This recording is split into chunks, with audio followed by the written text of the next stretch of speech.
I planned out the story for Slenderman Slenderman Take This Child more than 5 years before I began writing. Slenderman is kind of a crowdsourced character. He came from the internet. He began with some photoshopped images and people created the name, and then somebody created a short background. Now he's in video games, he's in movies, he's in pop videos, but nobody's really given it any serious depth.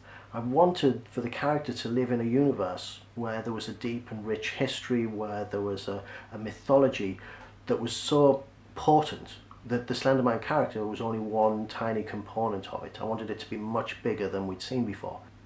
Although I had the story planned for 5 years, the real impetus to start writing was Jimmy Savile.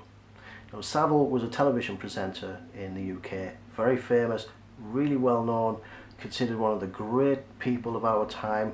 It turned out after his death we discovered he was a predatory child sex abuser.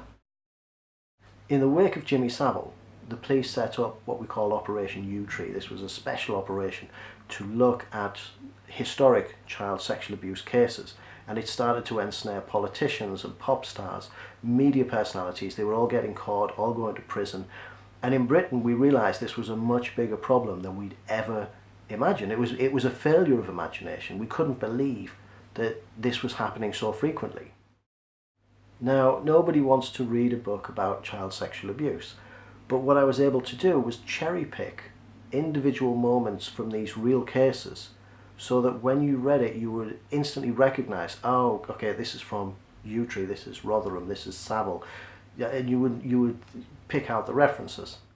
What I discovered was that when I showed it to British readers, they saw those references very quickly and they understood. When I showed it in America, where they didn't have those references, they saw something else that was equally real. And when I showed it across Europe, the European test readers were doing the same thing. It became this dark reflecting pool where people got from the story what they brought in. It's like your own dark, deep fears. It's the things that you've heard about, the things that you hear whispered are being reflected back to you. So for that reason, Slenderman Slenderman Takes This Child becomes quite a unique experience. There's an exciting story about a young girl. She ends up kind of being seduced by this monster. But the undercurrent are all of these stories that we know are real. We know they're out there, but we don't like to talk about them. We want to pretend that they don't exist.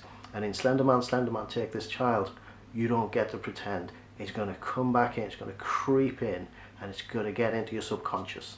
So for that reason, I'm really proud of this story.